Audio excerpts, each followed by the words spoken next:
Coach, anything you want to start with? You just want to take questions? No, not really. Just want to take questions. Yeah. Yes, Joe ma'am. Rico, My Life Sports Radio, the final word, Coach. Great to see you. I'd like to have Good to see you as Happy well. Easter to you as well. How do you like what's going on the offensive side of the ball right now? I know that defenses sometimes are usually a little further ahead. But, what do you think about the offensive Well, side we of the have a ball? tremendous offensive coordinator. He's really good at what he does.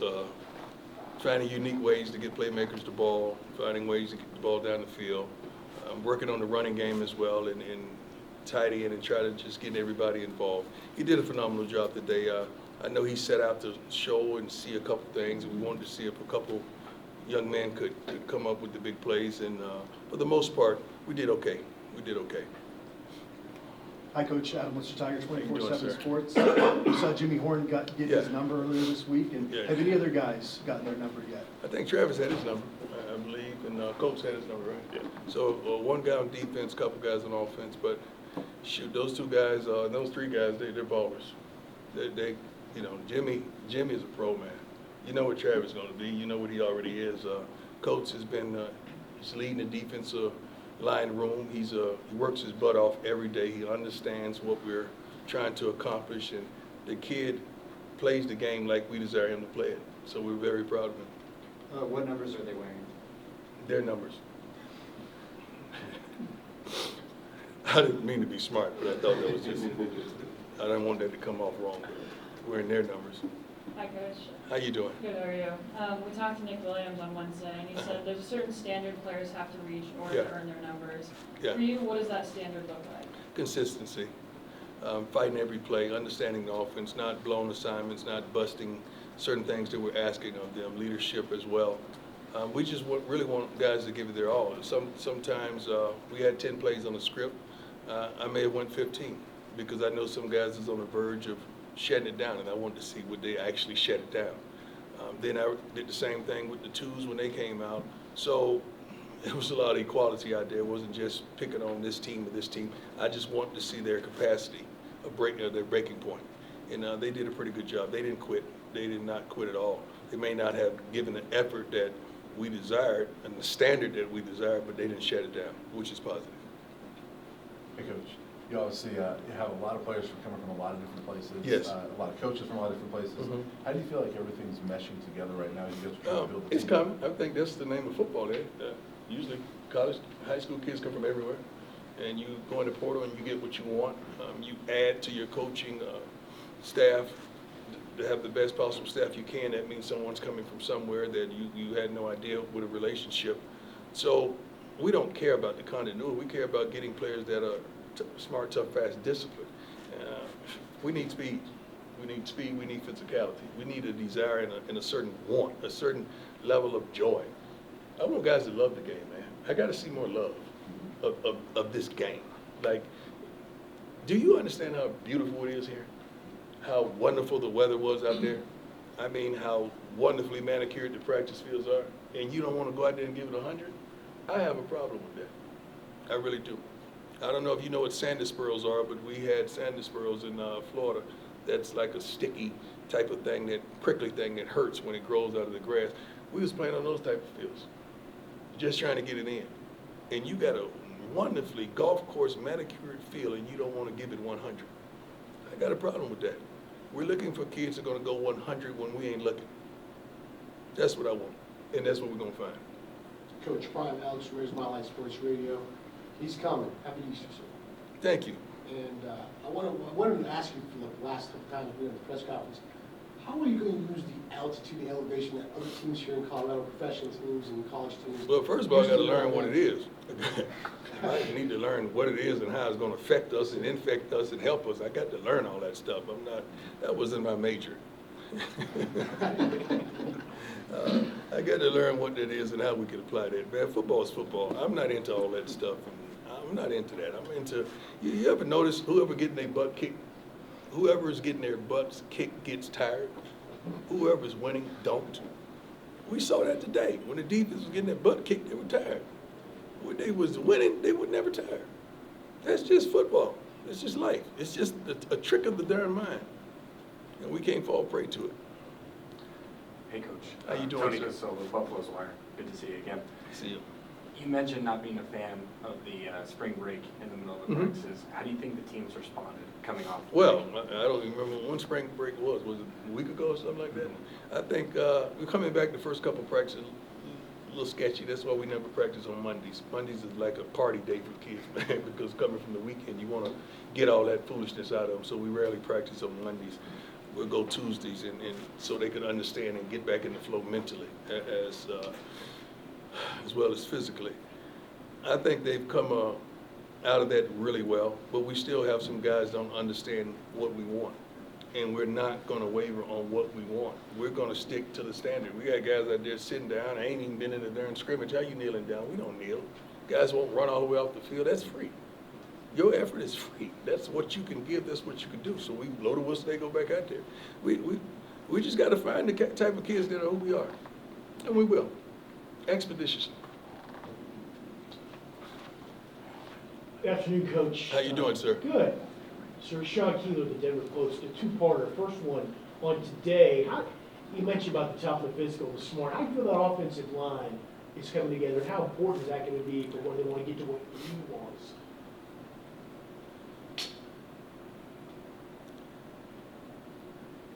The team that we're playing with now is not the team that we're going to play with in Texas the first game.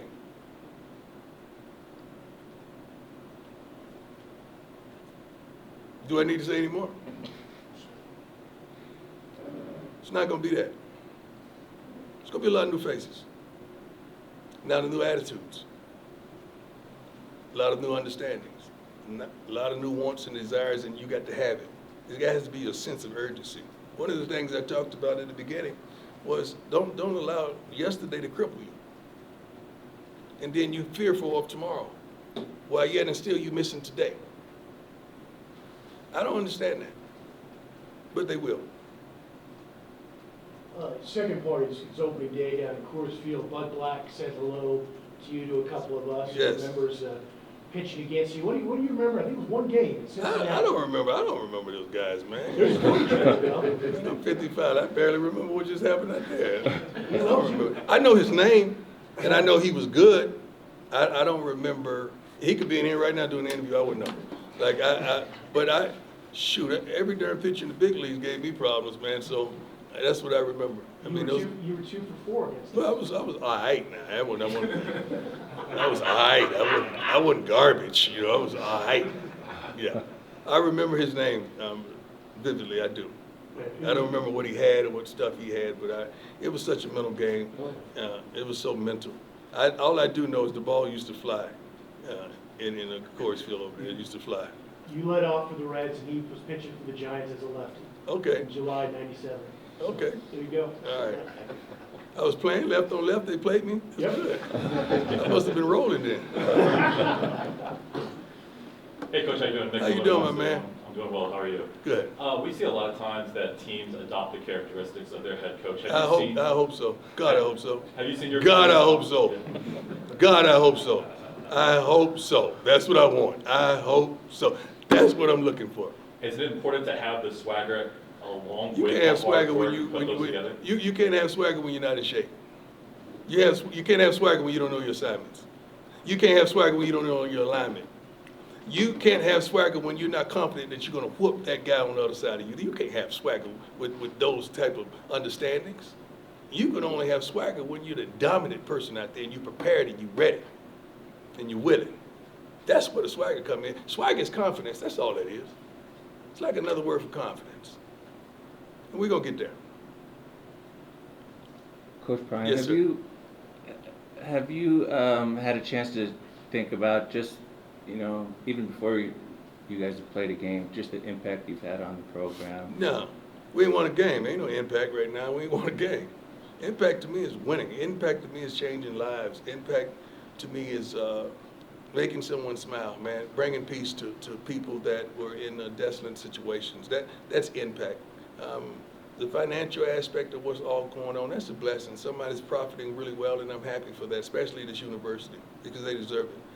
And to display and to show what's here in your beloved city. I think that's a beautiful thing to bring that to fruition. I can't wait to the spring game. I'm looking really forward to that because I want to see the difference of the atmosphere and the feeling and the spirit of everything. I think I spoke to the School of Business yesterday, and it was phenomenal.